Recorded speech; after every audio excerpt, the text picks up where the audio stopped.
मतलब कोई भी व्यक्ति अंदर ट्रेंच में गया, फ्लेमेबल गैस या कम्बस्टेबल गैस को लेकर के समस्या है और हजार्डियस सब्सटेंस जो है वहां पे है, तो फिर तो कन्फाइंड स्पेस वाला मामला लागू हो जाएगा और उसको हम लोग हजार्डियस एटमॉस्फेयर में कंसीडर ऊपर तो दिखेला पैसा नहीं लौका हमारा पैसा। चलिए आगे बढ़ते हैं। अब जैसे ही हजार्डियस एटमॉस्फेयर की बात आएगी तो फोटोग्राफ किसका है? मल्टी गैस डिटेक्टर का। ये गैस का लेवल चेक करने के लिए मशीनरी लगाया जाता है, तो इसे चेक कीजिए।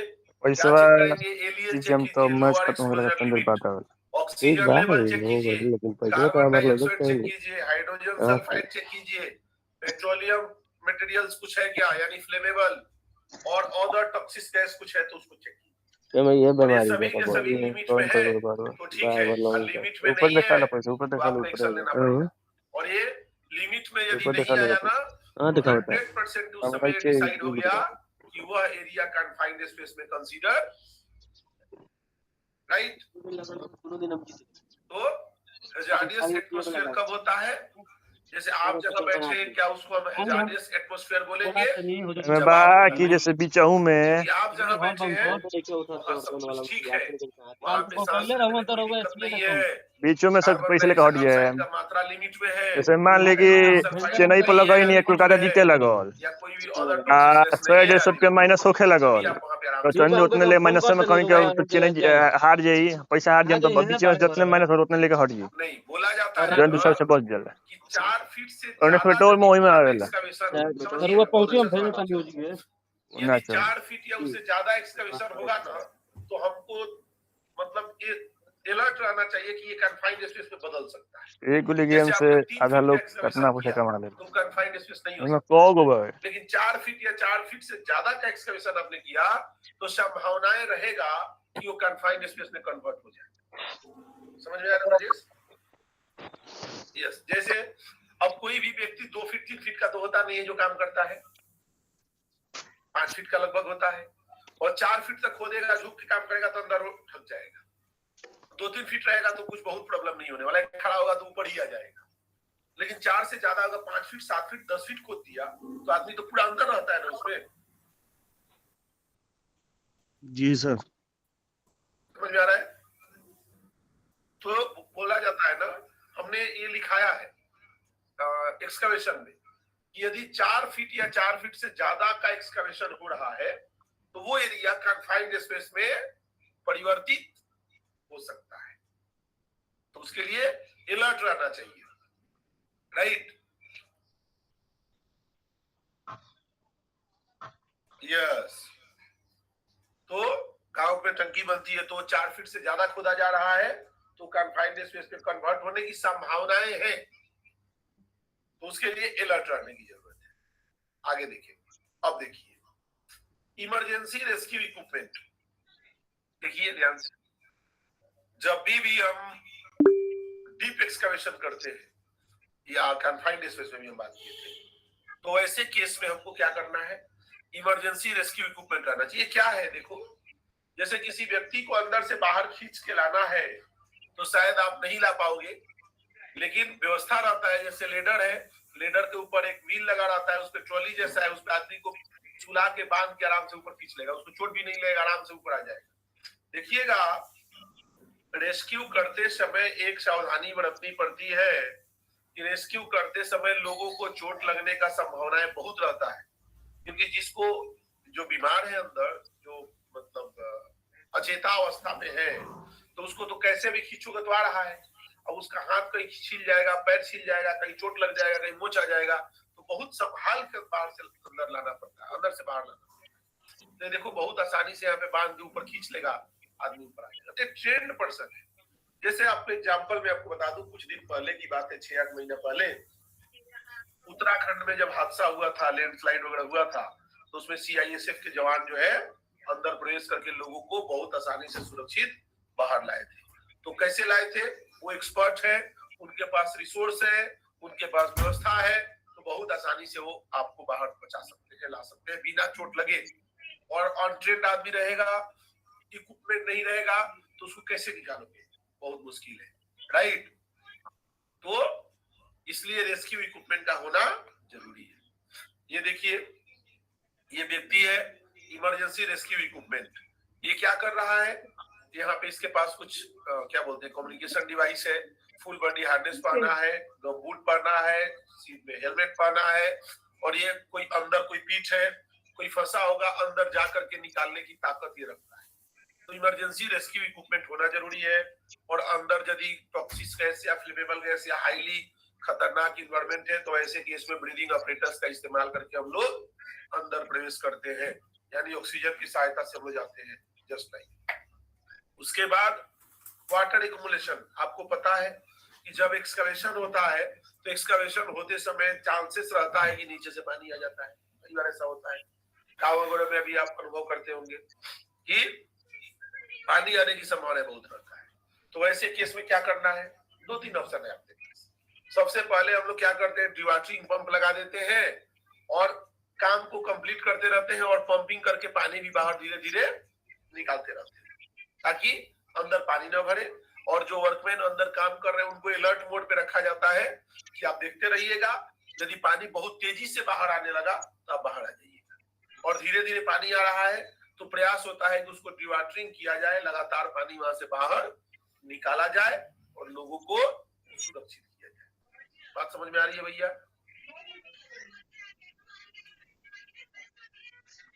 यस। तो आप ध्यान रखिएगा, वाटर एक्युमुलेशन यानी खुदाई के दौरान पानी आना एक नॉर्मल सा प्रैक्टिस है। ज्यादातर संभावना रहता है कि पानी आ जाए, और ये डिपेंड कैसा करता है कौन सा एरिया में एक्सकवेशन हो रहा है। जैसे कोई एरिया है जहां 10-15 फीट खोदिएगा तो ही पानी आ जाता है, कोई एरिया है जहां पे 25-30 फीट जाइएगा तो भी पानी नहीं मिलेगा। तो ये डिपेंड करता है लोकेशन वाइज। और कौन सा लोकेशन, तो जहां पे वाटर लेवल ज्यादा है, मतलब ऊपर तक है, वहां पे पानी आने की संभावनाएं ज्यादा रहता है, और जहां पे वाटर लेवल कम है वहां पे कम रहता है। तो इसके लिए आप अलर्ट मोड पे रहे। और ध्यान रहे, जब वाटर एक्युमुलेशन होता है ना तो मिट्टी कोलेप्स होने की संभावनाएं भी बढ़ता है, तो उसके लिए भी अलर्ट मोड पे आपको रहना होगा। जैसे देखेंगे आगे, देखिए यहाँ पे वाटर एक्युमुलेशन, खुदाई किया, पानी आ गया।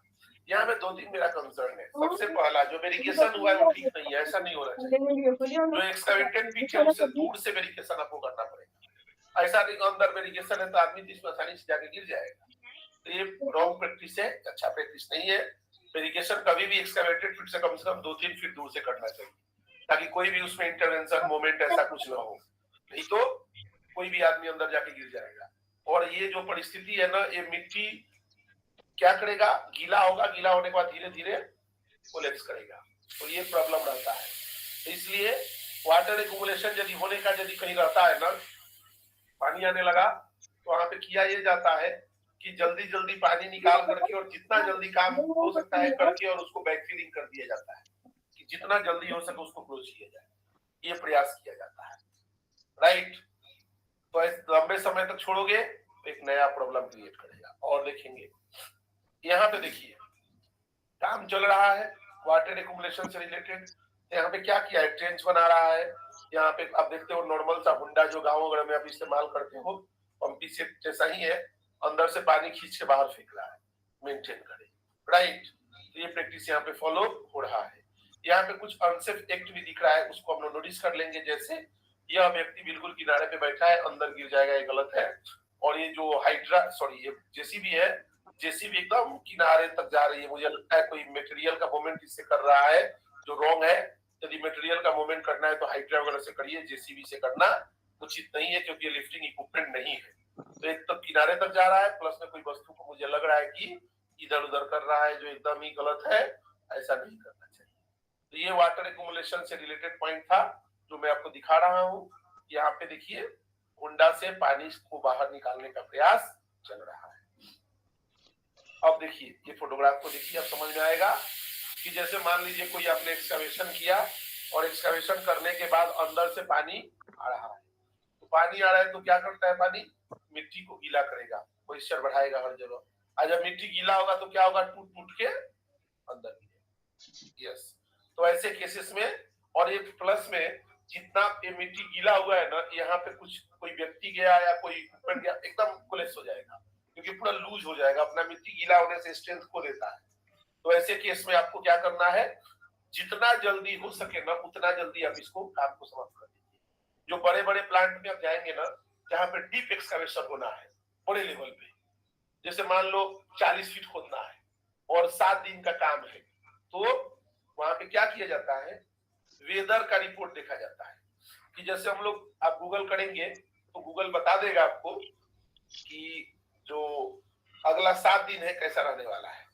आप देख लीजिएगा, मिल जाएगा कि बारिश होने की संभावनाएं कितनी है, टेम्परेचर की संभावनाएं कितनी है, आंधी तूफान की संभावना कितनी है। वेदर रिपोर्ट आपको अनुमानतः मिल जाएगा। और जो रिपोर्ट देता है गूगल में, जो वेदर मॉनिटरिंग रिपोर्ट, वो लगभग 90% सही निकलता है। जैसे आज आपको बता देगा बादल गिरा रहेगा या बारिश होगा, क्या होगा, वो अनुमान लगा के बता दिया जाता है। या पीछे का ट्रैक रिकॉर्ड भी देखा जाता है कि जैसे आप जिस गांव में रहते हैं, जिस एरिया में जून जुलाई में बहुत भयंकर बारिश होती है, खतरनाक बारिश होती है, तो ऐसे केस में क्या करेंगे, जून जुलाई में बड़े बड़े एक्सकवेशन से बचा जाता है। तो कंस्ट्रक्शन साइट पे प्रयास किया जाता है कि बारिश के पहले जितना हो सके सिविल काम निपटा दिया जाए, ऊपर हम लोग आ जाए। क्योंकि याद रखिएगा, जैसे मान लीजिए आपने एक्सकवेशन किया, 40 फीट खोद दिया या 20 फीट खोद दिया, डीप एक्सकवेशन किया, अब पानी भर गया। अब बताओ उस पानी को डिवाटरिंग करो, निकालो। अब पानी निकालोगे पूरा मड हो जाता है, कीचड़ जैसा हो जाता है, बहुत मुश्किल होता है काम करना, मतलब बहुत ही पेनफुल स्थिति हो जाती है।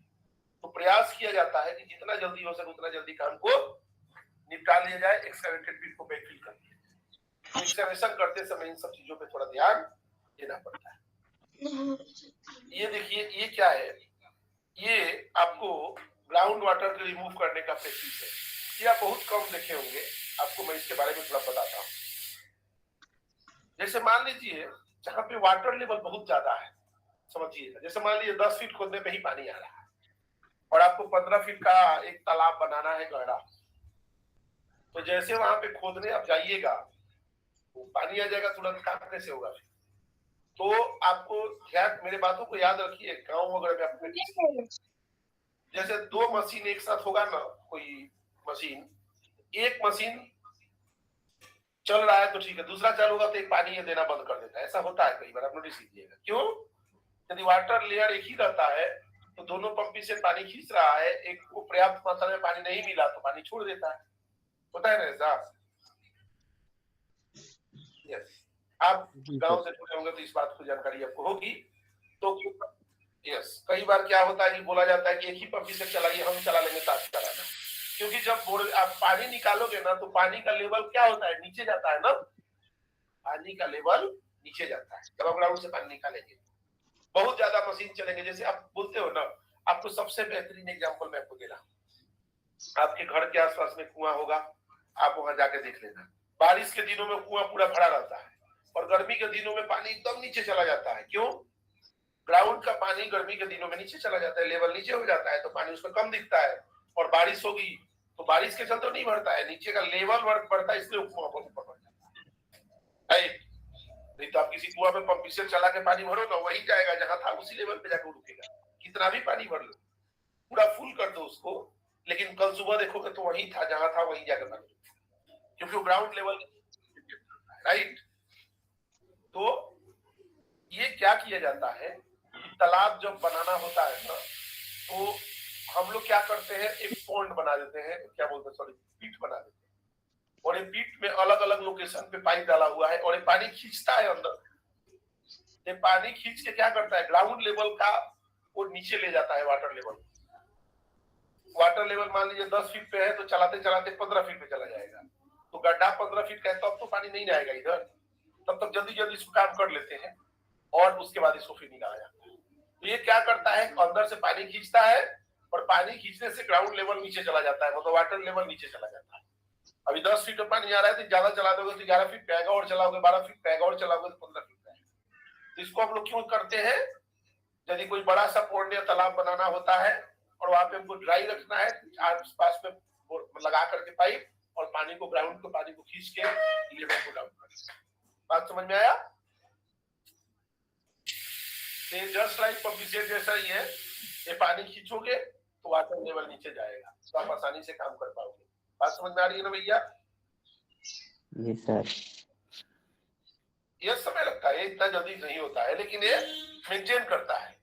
आप चलाओगे तो धीरे धीरे वाटर लेवल को नीचे ले जाता है, तब तक आप ये चलाते रहना पड़ता है जब तक काम अपना पूरा नहीं हो जाता। एक इसलिए होता है रिमूवल ग्राउंड वाटर, अंदर का पानी खींचने के लिए इसका इस्तेमाल किया जाता है, जिससे वाटर लेवल नीचे चला जाए। राइट, आगे बढ़े।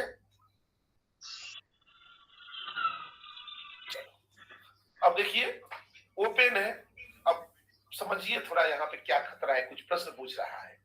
तो देखिएगा, जब भी आप एक्सकैवेशन कीजिएगा, डीप एक्सकैवेशन या कोई भी एक्सकैवेशन चल रहा है, अंदर से पानी आना चालू हुआ, पूछता है कि यहाँ पे क्या खतरा है। आप गौर से देखिए ना, मिट्टी का जो लेवल है बहुत उल्टा पुल्टा दिख रहा है, कोलैप्स होने का संभावना बहुत ज्यादा है। मतलब लूज मिट्टी जहाँ पे है वहां तो स्लोप वगैरह बहुत अच्छा से मेंटेन करना पड़ेगा। यहाँ पे क्या रिस्क दिख रहा है? रिस्क दिख रहा है कि अंदर से पानी एक्युमुलेट हो रहा है, पंपिंग सेट अंदर रखा हुआ है, पंपिंग सेट बाहर रखना चाहिए था, और आदमी अंदर काम कर रहा है और मिट्टी का स्लोप वगैरह मेंटेन है नहीं, ये सब कोलैप्स होने की संभावनाएं बहुत ज्यादा है। तो इसलिए इस पे आपको सावधानी बरतने की जरूरत है। यहाँ देखिए व्हाट आर द हैजार्ड, इसमें खतरे को पहचानिए, क्या खतरा है। तो चलिए मैं आपको पहले एक बार बताता हूँ, एक आध स्लाइड में, फिर आपसे आगे प्रश्न पूछेंगे। देखिए सबसे पहले यहाँ पे ये लेवल चेक करने के लिए अंदर गया हुआ है, सीढ़ी ठीक से नहीं लगा है। जब एक्सकैवेटेड पिच है तो देखो इधर कुछ बकेट, कुछ मशीनरी, कुछ इधर सामान, बहुत सारे सामान किनारे पे रखे हुए जो नहीं रखना चाहिए। स्लोप मेंटेन नहीं करने की वजह से देखिए मिट्टी कोलैप्स हुआ है ना, यहाँ से कोलैप्स हुआ है, कोलैप्स हुआ है, स्लोप मेंटेन नहीं करने की वजह से। इलेक्ट्रिकल केबल इधर से जा रहा है, जो प्रॉब्लम है, ऐसा जाएगा तो जो व्यक्ति खड़ा है वो भी चेन स्ट्रिप ठीक से नहीं लगाया हुआ है। राइट, अंदर का हाउस, यस, पानी है सीढ़ी के नीचे, यहाँ पे कई सारे प्रॉब्लम है। तो प्लांट में अब जाना तो इसी सबको ठीक करना है। आप सबसे पहले अच्छा वेरिफिकेशन देखो पूरा नहीं है, हार्ड वेरिफिकेशन होना चाहिए ना इधर से। यस, और कोई व्यक्ति एकदम किनारे पे आके खड़ा होगा, मिट्टी कोलैप्स होगा, सीधे नीचे चला जाएगा, वैसे कार्य को तो करने से बचना पड़ेगा। राइट, ये यहाँ पे आगे बढ़ते हैं। यस,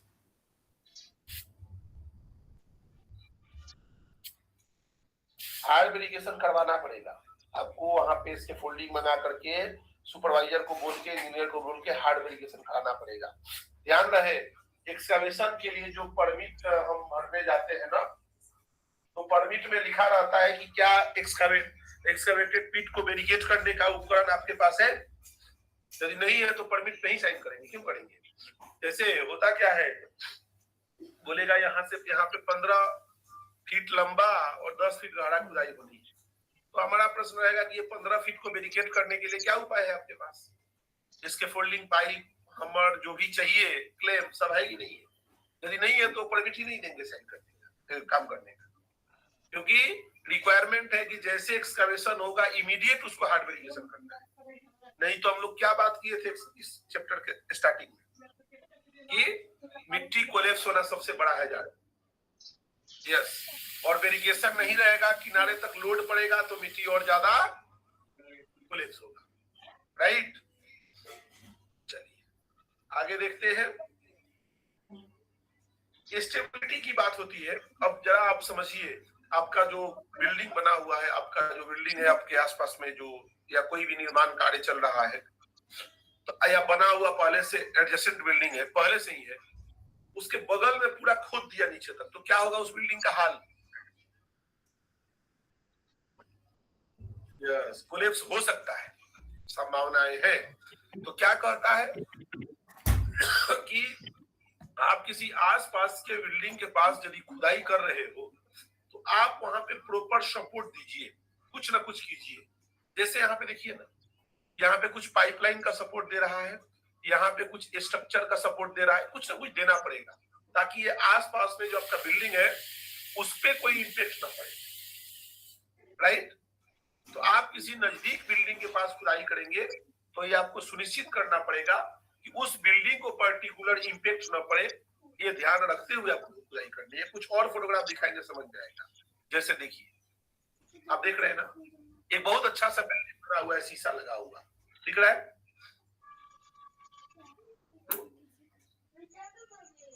अब उसके पास ऐसा खोद दीजिएगा तो स्वाभाविक है कि यहाँ पे क्रैक्स वगैरह आ सकता है ना। यस, तो ऐसा नहीं कर सकते। या तो आप डिस्टेंस मेंटेन करिए, कम से कम इससे थोड़ा दूर खोदिए, और नहीं तो इसका कुछ प्रोटेक्शन देना पड़ेगा, बचाव कार्य करना पड़ेगा। तो बोला जाता है कि कोई भी बिल्डिंग के पास यदि आप खुदाई करते हैं तो उसके फाउंडेशन को सेव करने के लिए कोई ना कोई कंट्रोल मेजर आपको लेना पड़ेगा। या तो सपोर्ट दीजिए और नहीं तो उससे थोड़ा दूर हटके खुदाई कीजिए, दोनों में से कोई एक काम करना पड़ेगा।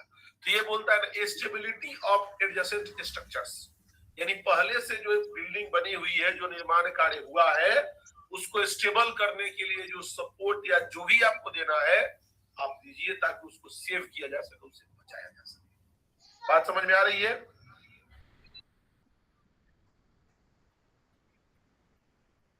कोई डाउट है किसी को? नहीं सर। वेरी गुड, आगे बढ़ेंगे। देखिए, ये आपको एक ड्राइंग के माध्यम से हम समझाने की कोशिश कर रहे हैं। क्या कर रहा है? कह ये रहा है, ये जो स्ट्रक्चर है, ये बिल्डिंग है कोई, मान लीजिए, तो आप मिट्टी पास तक खुदाई कर देंगे तो ऐसा हो जाता है, एकदम पास तक खोदेंगे ना तो देखिए इतना दूर तक वो कमजोर है। सर हेलो, बोलिए।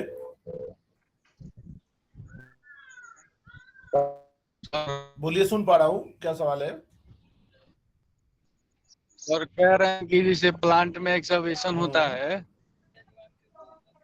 हेलो, तो सर कैसे मतलब पता चलता है कि यहाँ पे 2 फीट खोदना है, मतलब 4 फीट ऐसे, मतलब? नहीं, वो तो आपको जो इंजीनियर है वो तो जरूरत के अनुसार ना खोदा जाएगा। जैसे मान लो कोई कंस्ट्रक्शन होना है तो ड्राइंग रहता है, तो उसमें डिजाइन रहता है कि मान लो जो फाउंडेशन है, जो हम लोग नेव बोलते हैं गांव में, तो फाउंडेशन 4 फीट नीचे बनेगा, चाहे 6 फीट नीचे बनेगा। तो जो ड्राइंग में डिसाइडेड रहता है, जैसे आप घर में डिसाइड कर लिए कि जो मेरा सरफेस है, जो लेवल है, उसे 3 फीट हमको जमीन में नेव रखना है, तो स्वाभाविक है कि थोड़ा ज्यादा खोदना पड़ेगा, तभी ना 3 फीट का दीवार अंदर जा सकता है। तो वो ड्राइंग में दिया रहता है कितना एक्सकवेशन होगा, राइट। और जो ड्राइंग में रहता है उसी के हिसाब से इंजीनियर जो है काम करवाता है। क्लियर है ना?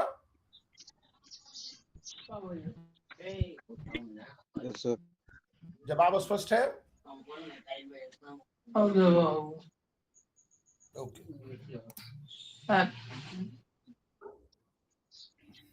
यदि आप किसी बिल्डिंग के पास तक एकदम खुदाई कर देंगे ना, तो ये जो लाइन है ये इतना दूर तक कमजोर कर देता है, तो हाईली चांस है ना बिल्डिंग कोलैप्स कर जाए। यस, इसके लिए हमको क्या करना पड़ता है, ये ब्लू वाला जो सपोर्ट है, ऐसा सपोर्ट दे दो ना कि बिल्डिंग कोलैप्स ना करे, राइट। तो इस प्रोसेस को क्या बोलते हैं? Underpinning. ये सपोर्ट देना, अंडर पिनिंग इसी को बोलते हैं। किस लिए? Underpinning to prevent structural failure. ये स्ट्रक्चर कोलैप्स करे, गिरे, इसके लिए हम लोग सपोर्ट दे देते हैं। समझना बात, राइट। चलिए अब आइए, यहाँ पे भी देखिए सेम व्यवस्था है, स्टेबिलिटी की बात हो रही है। अब यहाँ पे कुछ देखिए कॉलम है, अब ये कितना लंबा है तो मुझे नहीं मालूम है, लेकिन जो दिख रहा है वो दिख रहा है, और व्यक्ति यहाँ पे कार्य कर रहा है। हाईली चांस है ना कि ये कॉलम गिर जाएगा नीचे इसके सिर पे। नहीं कर रहा है मिट्टी, यस, कैसे मिट्टी कोलैप्स हो रहा है, क्रैक हो रहा है। तो ऐसा खुदाई जब आप कर रहे हैं तो इस कॉलम के लिए कोई ना कोई सपोर्ट तो देना पड़ेगा ना, कि ये नहीं गिरे, ये लोड ले, ये मजबूती के साथ खड़ा रहे। ऐसा आपको कुछ ना कुछ करना पड़ेगा, तब जाकर के वहां पे काम कर सकते हैं, नहीं तो कोलैप्स हो जाएगा। तो जब भी एक्सकवेशन करेंगे तो आप देखिएगा आसपास के स्ट्रक्चर पे कोई इफेक्ट न पड़े, नहीं तो। अब यहाँ पे देखिए प्रोटेक्शन ऑफ एम्प्लॉई। अब देखिए कैसे यहाँ पे खुदाई हुआ है, थोड़ा आप समझिएगा। मान लीजिए कोई भी आप खुदाई कर रहे हैं, क्या कहता है? Adequate protection provided to protect employee from loose rock और सोइल दैट वुड। देखो ध्यान से, जो यह व्यक्ति है अंदर गया है, लगभग ट्रेंच से नीचे है 1-2 फीट, दिख नहीं रहा है, और किनारे पे मिट्टी रखी हुई है, और किनारे पे मिट्टी रखी हुई है, तो हाईली चांस रहता है कि कोई आसपास में गाड़ी का मूवमेंट हो या कहीं से कोई वाइब्रेशन होगा तो ऊपर में जो पत्थर जैसा होगा वो रोल करके अंदर गिरेगा, इससे सिर पे जाके लगेगा, संभावना रहता है ना। तो क्यों ना जब हम एक्सकवेशन करेंगे तो हम किनारे से सब कुछ हटा के रखेंगे, फ्रेश रखेंगे कि कोई मिट्टी अंदर न गिरे, कोई पत्थर अंदर न गिरे। तो इसीलिए बोला जाता है प्रोटेक्शन ऑफ एम्प्लॉय। तो एम्प्लॉय का प्रोटेक्शन के लिए सबसे बढ़िया तरीका क्या है कि आप किनारे पे कोई भी मिट्टी वगैरह न रखें और स्लोप वगैरह मेंटेन करके रखें। एम्प्लॉय को हेलमेट, शूज जो भी रिक्वायर पीपीई है वो पहना के रखें, प्रॉपर प्रोटेक्शन के साथ काम करें, जिससे क्या होगा, मिट्टी कोलैप्स ना हो और उसके ऊपर। यस, देखिए एक ड्राइंग के माध्यम से समझने का प्रयास कीजिए। जब हम मिट्टी को किनारे रखते हैं तो क्या होता है, जैसे मान लीजिए आप यहाँ से मिट्टी खुदाई कर रहे हैं और खुदाई करके आप यहाँ रखे जा रहे हैं, क्या होगा, अंतर क्या पड़ेगा, यहाँ हम रखेंगे ना तो मिट्टी यहाँ अंदर दबाने का कोशिश करेगा ना, लोड पड़ेगा ना, और जब मिट्टी यहाँ पे दबाने का कोशिश करेगा तो होगा क्या, इधर इसको स्पेस मिल रहा है तो ये मिट्टी इधर फैलने का कोशिश करेगा। तो यस, उसी के यस, तो ये मिट्टी कोलैप्स होने की संभावनाएं बढ़ जाए। देखो ऐसा होगा, और ये नहीं रखेंगे तो शायद ये परिस्थिति नहीं बनेगी। गुड, आगे देखेंगे प्रोटेक्शन ऑफ एम्प्लॉय। देखिए, employ must be protected from equipment और material that could be fall और रोल इनटू एक्सकवेशंस। क्या हुआ है यहाँ पे, हुआ ये है कि एक जो है पोकलिन जो है कोलैप्स हो गई है, गिर गई है। कारण क्या हुआ होगा गिरने का, कारण ये रहा होगा कि इसका फेब्रिकेटेड नहीं होगा और एकदम में पास तक आया होगा और थोड़ा सा मिट्टी खिसकी होगी और ये अंदर गिर गया, राइट। संयोग से यदि अंदर कोई व्यक्ति काम कर रहा होता तो उसका क्या होता, बड़ा हादसा हो जाता है। तो इसके लिए आपको ये सुनिश्चित करना है कि कोई भी एक्सकवेटेड पीट के पास किसी गाड़ी को आपको नहीं ले जाना है, नहीं तो गड्ढा में गिरने की संभावनाएं ज्यादा हो जाएगी, क्योंकि जब गाड़ी मूवमेंट करता है, वाइब्रेशन होता है और हेवी वेटेड सब व्हीकल्स होता है, वो मिट्टी को दबाएगा और कोलैप्स हो जाएगा। तो इसके लिए किनारे से दूर रखिए। कुछ अच्छे प्रैक्टिस हम दिखाएंगे आपको। देखिए, इसमें कहीं से कोई गड़बड़ी है, जवाब होगा नहीं। गड़बड़ी है, नहीं है, कहीं से कोई गड़बड़ी नहीं है। देखो कितना अच्छा कार्य है, स्लोप मेंटेन किया है, थोड़ा बेंचिंग जैसा बनाया है, आने जाने का रास्ता है, हार्ड वेरिकेशन है, हार्ड वेरिकेशन से स्पेस लेके रखा है, दूर से वेरिकेशन किया है, हार्ड वेरिकेशन को रेड और व्हाइट से कलर करके रखा है कि दूर से दिखेगा, और उसके बाहर रोलर मूवमेंट करना है, देखने में भी अच्छा लग रहा है और सबसे बड़ा देखने में सुरक्षित लग रहा है।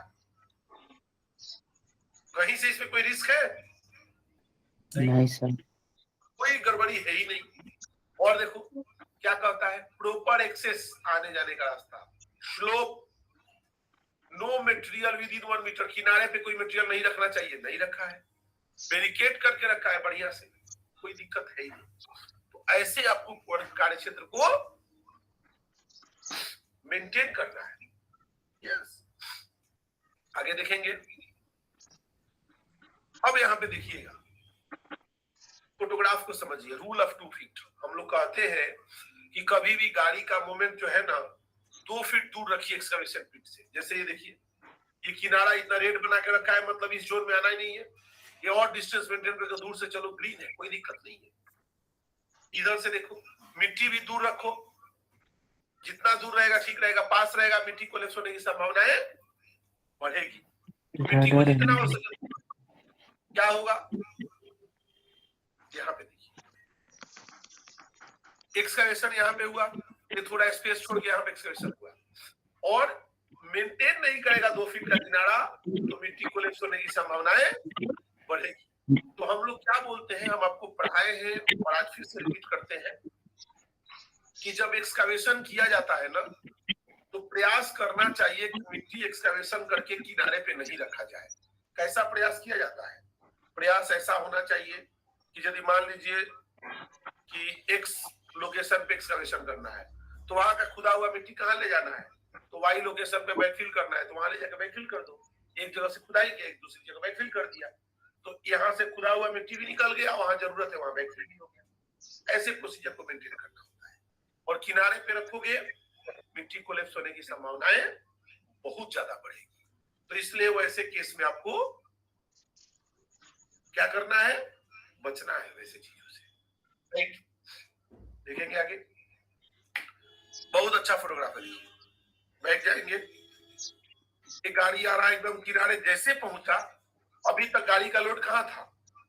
ध्यान से देखिए, अभी तक गाड़ी का लोड नीचे था, लेकिन जैसे किनारे आया गाड़ी का लोड कैसा आने लगा? इस पे आने लगा। क्यों? क्योंकि यहाँ पे इसको स्पेस मिलेगा, तो स्पेस मिलेगा तो इधर तो ये फैलेगा ही फैलेगा, राइट? तो इसके लिए किनारे पे व्हीकल्स का मूवमेंट करना ठीक नहीं है। तो हम लोग क्या बोलते हैं कि एक्सकवेशन किया हुआ मिट्टी को दूसरी जगह पे बैकफिल करिए, किनारे पे मत रखिए। यहाँ पे गौर से देखिए कितना प्रॉब्लम है। यहाँ पे जरा गौर से देखिए, यहाँ पे खुदाई हुआ है, कोई स्लोप मेंटेन नहीं हुआ है, जिसके कारण मिट्टी यहाँ से कोलैप्स हो रहा है ना। देखो जी सर। और गलती से कोई व्यक्ति ऊपर चला जाएगा तो भी साथ में मिट्टी लेके नीचे चलाएगा। यस, एक काम यहाँ पे किया है, एक काम यहाँ पे किया है, खाना पूर्ति कर दिया, जो बोलते हैं ना खाना पूर्ति करना। एक वेरिफिकेशन टेप लगा, जिससे कोई फायदा है? हार्ड वेरिफिकेशन करना पड़ेगा। एक खाना पूर्ति करने से काम नहीं हो।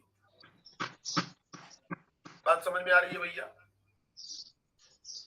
यस, खाना पूर्ति नहीं करना है। आगे बढ़ेंगे, वही फोटोग्राफ है, ऊपर से हम ले रहे हैं। गौर से देखिएगा फोटोग्राफ को, कुछ गड़बड़ी आपको इसमें दिखेगी। कहाँ गड़बड़ी दिखेगी? ये देखिए, यहाँ पे क्रेक आपको नजर आ रहा है क्या? ये देखिए, तो मैं रेड वाला जो मूवमेंट कर रहा हूँ, जी सर, यही फोटोग्राफ है। ऊपर आगे क्रेक दिख रहा है, और एक बार आगे आगे देखो, ये रेड वाला जो तीर मैं दिखाया हूँ ना, वहां पे देखिए।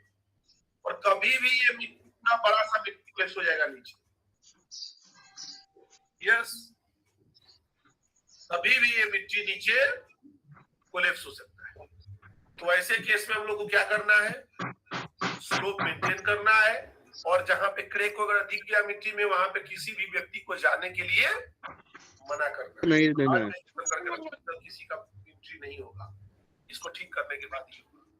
तो यदि आप स्लोप मेंटेन नहीं करेंगे तो बड़े लेवल पे मिट्टी कोलैप्स होने की संभावनाएं बढ़ जाती है। तो इसके लिए आप इसको ध्यान से काम करें, राइट? चलिए आगे बढ़ते हैं। अब मैं आपको बात कर रहा था ना कि अंदर में जो इसमें इस स्लाइड में बहुत कुछ बोल रहा है। ध्यान से देखिए, सबसे पहले फोटोग्राफ को देख लीजिए, बहुत अच्छा प्रैक्टिस दिख रहा है। सपोर्ट दिया है, जो अंदर पाइपलाइन है उसको ऊपर से जो है वायर रोप से बांध करके रखा है कि कोई उस पर डैमेज ना हो। वुडन बांध दिया है कि बीच से कहीं से क्रेक ना हो।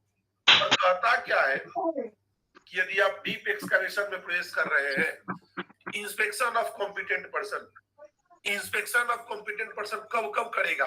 तो सबसे पहले daily and before the start of each shift. मतलब जैसे सुबह में 9 बजे आया तो 9 बजे जाके चेक करेगा अंदर सब ठीक है, यस गुड, काम कर सकता है। आदमी खाना खाने आया 1 बजे, 2 बजे के बाद वापस अंदर जाने वाला है, फिर जाके उसके पहले देखना पड़ेगा कोई दिक्कत तो नहीं है। जब सब ठीक है तो ठीक है, यदि गड़बड़ी है तो देखना पड़ेगा। सब सही चल रहा है। और एक लाइन है, बोलता है कि आंधी तूफान या ऐसा कुछ अर्थक्वेक ऐसा कुछ आया तो इमीडिएट आदमी को बाहर निकालना है, और बाहर निकाल करके वापस चेक करना है। क्योंकि ऐसा कुछ होने से फिर से हो सकता है कि जो एक्सकवेटेड एरिया है उसमें कुछ रिस्क बढ़ गया हो, या कोई क्रैक्स आ गया हो, कोई बदलाव हुआ हो। तो एक बार इंस्पेक्शन करेंगे, उसके बाद ही किसी को अलाउ करेंगे। बिल्डिंग वगैरह के लिए सेम रहता है कि यदि अर्थक्वेक आया तो बिल्डिंग से लोग बाहर आ जाता है, और जो बड़े बड़े प्लांट होते हैं, रिस्की प्लांट होते हैं, वहां पे एक बार वेरीफाई किया जाता है कि सब ठीक है, उसके बाद ही किसी को अंदर जाने की परमिशन दी जाती है। तब तक नहीं दी जाती है जब तक इसको निश्चित न हो जाए कि यहाँ पे किसी प्रकार का कोई दिक्कत नहीं है, तब तक हम लोग को बाहर रखते हैं। और ये चेक कौन करेगा? कॉम्पिटेंट पर्सन, जिसको इन सब चीजों का नॉलेज। कोई भी नहीं बोलेगा हाँ ठीक है जाओ, ऐसा नहीं। ऐसा करेगा तो बड़ा हादसा हो जाएगा। इसके लिए ध्यान देने की आवश्यकता है। आगे देखेंगे, यहाँ पे देखिएगा इंस्पेक्शन। अब यहाँ पे क्या हो रहा है? बिल्डिंग का काम चल रहा है, तो हम लोग क्या करते हैं, जैसे मान लीजिए कोई एक्सकैवेटेड पिट है, वहां पे आपने खुदाई का काम किया। खुदाई का काम करने के बाद आपने अंदर किसी को कार्य करने के लिए परमिशन दे दिया कि आप अंदर जाओ और अंदर जाके काम करो। वह व्यक्ति अंदर जाके काम करना स्टार्ट कर दिया। अब होता क्या है, स्थिति ऐसा है जो करने के बाद अंदर की परिस्थिति बदल जाती है। जैसे मैं आपको एकदम देसी में एक वर्ड बताता हूँ कि जब भी हॉट वर्क होता है ना, तो हॉट वर्क जो है ऑक्सीजन को आता है, मतलब ऑक्सीजन को कम कर देगा। आग लगेगा तो ऑक्सीजन चाहिए, ऑक्सीजन वो लेगा तो ऑक्सीजन का लेवल वहां कम होगा। उसी तरह से वेल्डिंग, कटिंग, ग्राइंडिंग भी होता है, तो वही एक हॉट वर्क है। वहां भी ऑक्सीजन का थोड़ा सा खर्चा होता है, क्योंकि वहां पे हॉट वर्क चल रहा है, ऑक्सीजन की कमी थोड़ा होगा। तो ऐसे केस में फ्रीक्वेंटली टेस्टिंग करना पड़ेगा, बार बार टेस्ट करना पड़ेगा। जैसे कोई एक डीप एक्सकैवेशन में जाके वेल्डिंग का काम कर रहा है, तो वहां की परिस्थिति पे नजर आपको बार बार रखनी पड़ेगी, और कुछ भी ना हो, कहीं से कोई गड़बड़ी नहीं हो, कहीं से कोई दिक्कत नहीं हो, इस चीज का आपको ख्याल रखने की आवश्यकता है। राइट, तो ये आपको ध्यान देने की जरूरत है। और यहाँ पे एक दो प्रॉब्लम है, आप देख लीजिए क्या क्या दिक्कत है। तो एक नीचे कोई बफिंग मशीन दिख रहा है जो पाइपलाइन के ऊपर रखा है, नीचे गिर सकता है, तो ऐसे नहीं रखना चाहिए, अनसेफ है। यहाँ पे भी कुछ टूल्स है जिसको आपको बचना चाहिए।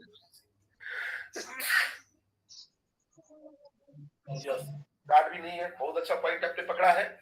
बफिंग मशीन है, उसमें गार्ड भी नहीं है, तो वहां पे गार्ड भी होने से बढ़िया है, नहीं तो टूटेगा तो प्रॉब्लम करेगा। ठीक है, आगे देखेंगे। देखिए फॉल प्रोटेक्शन। अब अधिकतर लोगों को लगता है कि ऊंचाई के कार्य से ही आदमी गिरता है, और हमने जब आपको वर्केट हाइट पढ़ाया है या नहीं पढ़ाया है तो पढ़ाऊंगा, तो उसमें मैं बताता हूं कि ऊंचाई का काम ऊपर का ही नहीं, नीचे भी गड्ढा है तो भी एक ऊंचाई का काम नहीं कंसीडर होगा। जैसे यहाँ पे देखिए ना, यहाँ पे जो व्यक्ति ऊपर में खड़ा है, देखिए क्या कहता है, फॉल प्रोटेक्शन वॉकवे। यहाँ पे आ गया, यहाँ पे कोई हैंडलिंग नहीं है, कोई भी व्यवस्था नहीं है, यहाँ से नीचे सीधे गिरेगा, बड़ा। तो आपको क्या करना है, यदि ऐसा कुछ परिस्थिति बनता है तो ऐसे केस में आपको वहां पे हैंडलिंग लगाना पड़ेगा, मीड्रेल लगाना पड़ेगा, टूबोर्ड लगाना पड़ेगा, प्लेटफॉर्म मजबूत हो जो आदमी का लोड ले ले, वैसे ही काम करना। ढीला ढाला काम नहीं कर सकते।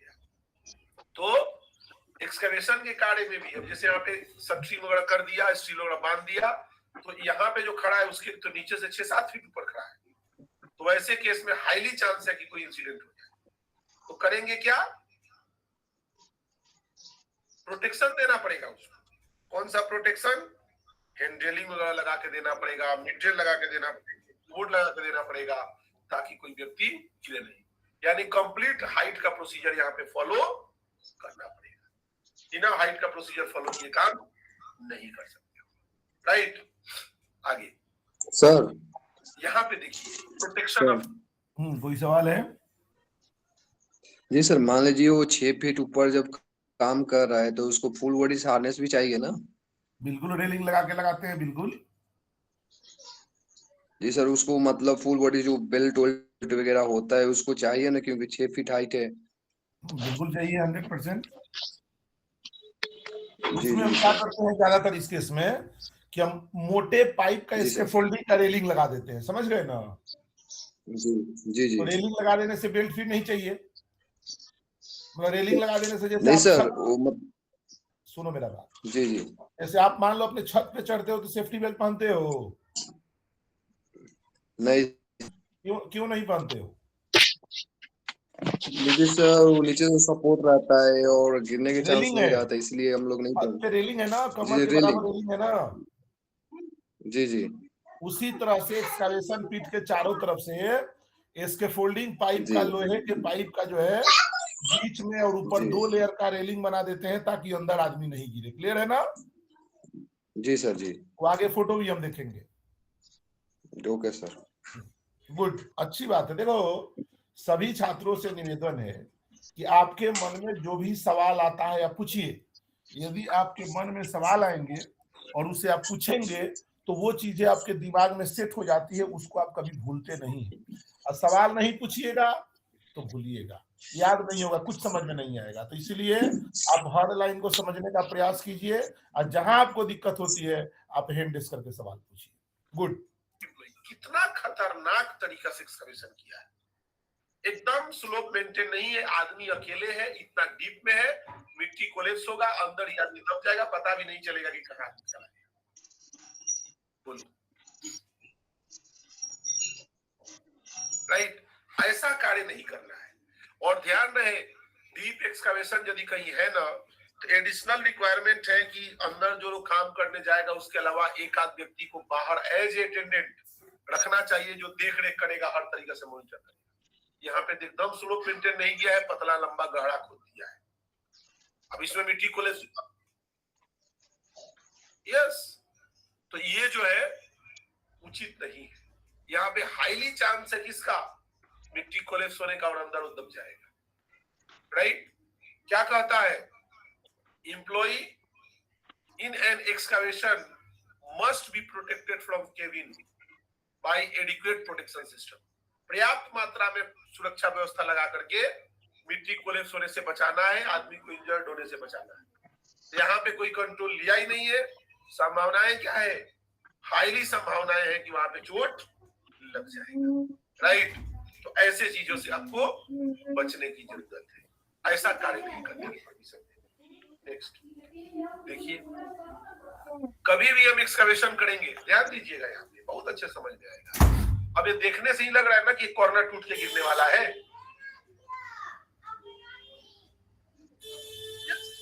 अब इसको तोड़ लेना चाहिए, और इसी टाइप का इधर था, कोलेप्स हो गया, नीचे गिर गया, आदमी दब गया। तो देखो, तो स्लोप कितना जरूरी है। ऐसा कॉर्नर बना के रखोगे तो गिरेगा ही गिरेगा। राइट? और जो ये ब्राउन कलर का दिख रहा है, गोल्डन ब्राउन, ये क्या हुआ है, ये जो ब्लू वाला टुकड़ा टूट के नीचे गिरा है। तो इसके लिए स्लोप को मेंटेन करना जरूरी है, नहीं तो मिट्टी कोलेप्स हो जाता है। देखो, ऐसा क्रेक रहेगा, ये कभी भी टूट के गिर सकता है ना। इधर से भी गिरने का संभावना है, इधर से भी गिरने का संभावना है।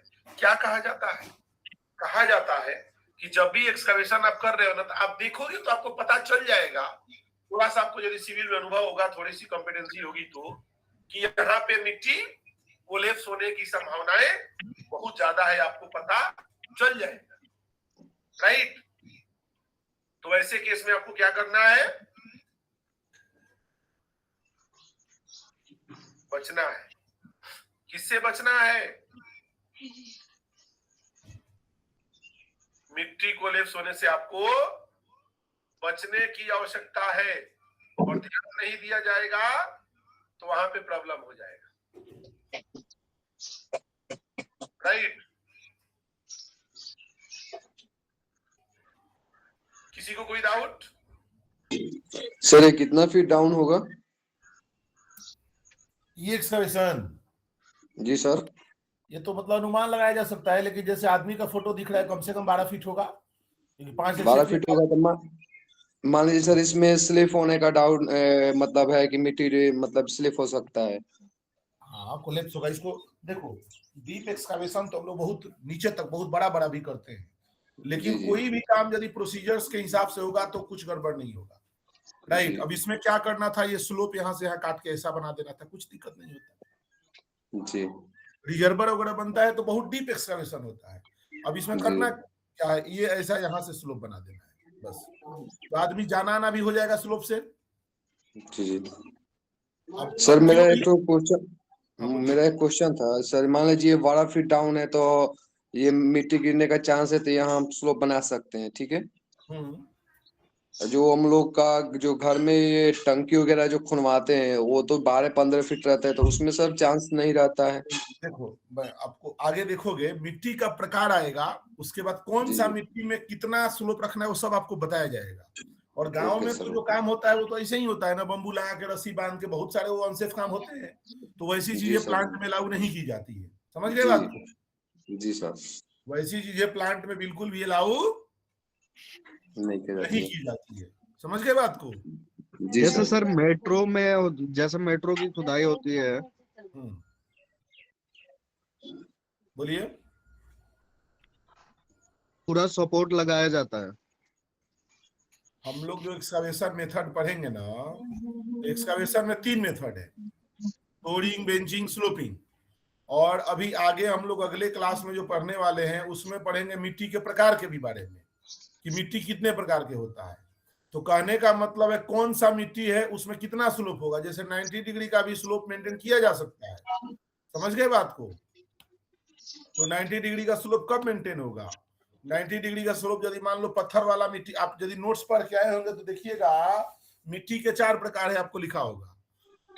क्लास ए सोयल, क्लास ए सोयल में लिखा होगा कि 53 डिग्री में एक्सकवेशन करना है, और शॉर्ट टर्म के लिए करना है तो 63 डिग्री भी कर सकते हैं, लिखा है ना। दूसरा आपको लिखा होगा क्लास बी सोयल, जिसमें 45 डिग्री का स्लोप का लिखा होगा। और तीसरा वाला लिखा होगा क्लास सी सोयल। तो क्लास सी सोयल में क्या लिखा होगा आपका? 34 डिग्री का एक्सकवेशन, लिखा है ना भैया। बोलो जो बोल रहा हूं वो पढ़े हो तो, नहीं पढ़े हो तो फिर नहीं मालूम चल रहा होगा। कोई पढ़ा है भाई जो मैं बोल रहा हूँ? जी सर। क्या लिखा है? मैं बोला था ना कल नोट्स पढ़ के आना। क्लास ए सोयल के लिए क्या लिखा है? 53 डिग्री का स्लोप 53 डिग्री सर। और शॉर्ट टर्म के लिए? शॉर्ट टर्म के लिए वो जो पथरीले क्षेत्र होते हैं उसमें एक क्लास 63 डिग्री। नहीं नहीं नहीं नहीं नहीं, बिल्कुल ऐसा नहीं लिखा है। पढ़े नहीं हो, नहीं पढ़े हो, पढ़ा हुआ मुंह दूसरा होता है, नहीं पढ़ा पथरीले हुआ। वाले क्षेत्र में बोल रहा हूँ सर। मैं क्लास ए सोयल की ही बात कर रहा हूँ। जी। क्लास ए सोयल में क्या लिखा हुआ है? 63 डिग्री 53 डिग्री। और शॉर्ट टर्म के लिए 63 डिग्री। यस। ये शॉर्ट टर्म क्या है? अटेंडेंस बनाइए, अटेंडेंस सबको दिया गया है चैट बॉक्स में। 63 डिग्री तो सर बोले सर। हाँ, 63 मतलब शॉर्ट टर्म क्या होता है? मतलब अल्प समय के लिए जो मतलब पथरीले क्षेत्र में वो। बहुत अच्छे। जैसे मान लो आज ही खोद के आज ही भर देना है, हाँ, इसलिए तो वो 63 डिग्री का। निशांत आप चैट बॉक्स में नंबर लिखे हैं, नंबर से अटेंडेंस नहीं बनेगा। आपको लिंक दिया गया है, लिंक पर क्लिक करके अपना नाम और रजिस्ट्रेशन नंबर भरें।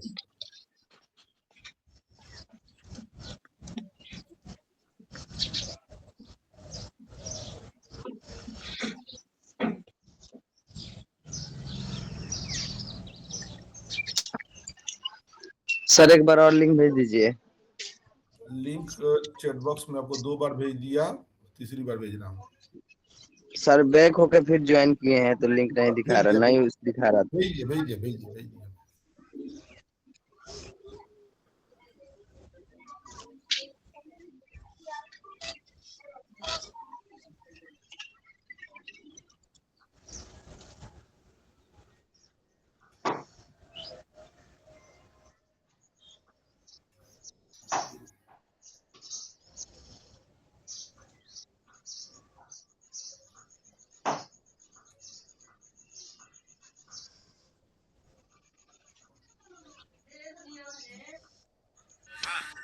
सर अभी थोड़ा लिंक भेजिए तो। ऑलरेडी भेजा जा चुका है, सर अब से भेजिए। भेज दिया।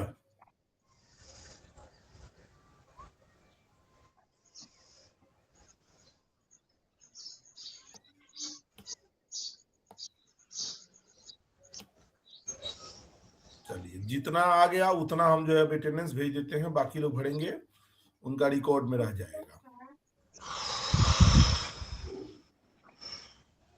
चलो,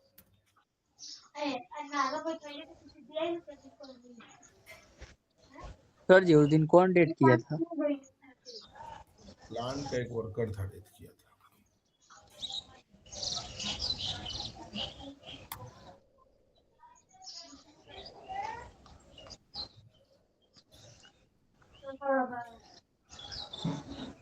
चलो,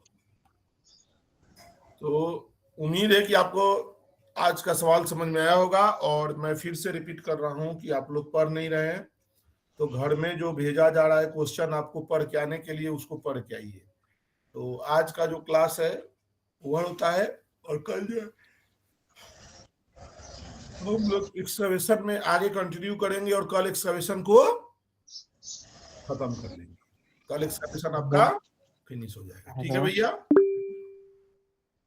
हेलो सर, बोलिए। बोल रहे हैं कि 1-2 दिन के बाद मतलब करके जो क्वेश्चन भेजते हैं ग्रुप में इंटरव्यू में पूछने वाला,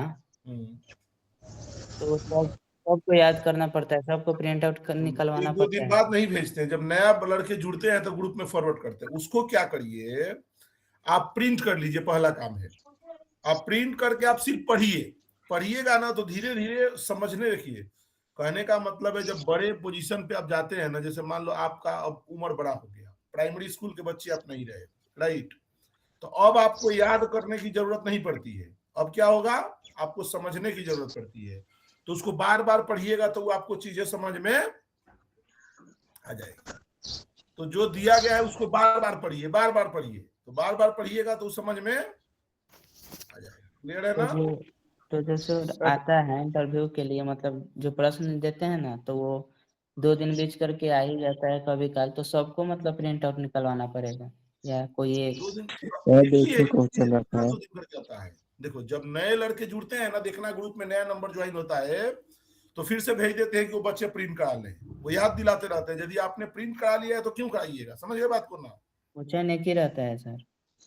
अरे आप पढ़ लो ना एक बार भाई। सर लोटो का रिजल्ट नहीं आया। लोटो का रिजल्ट नहीं आया? हाँ, टेस्ट लिए थे ना। आप बोले थे कि फिर से एग्जाम होगा। अच्छा, हाँ, वो मैं दूंगा। मैं थोड़ा बिजी था, नहीं दे पाया, मैं दूंगा। ठीक है, लोटो का टेस्ट फिर से होगा ना सर? हाँ, वो दोबारा होगा, मैं भेजूंगा। हाँ,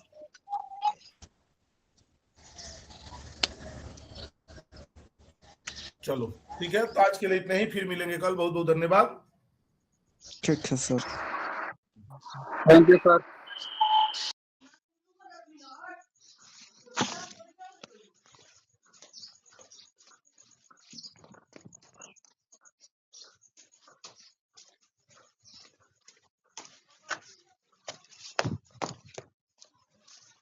अभी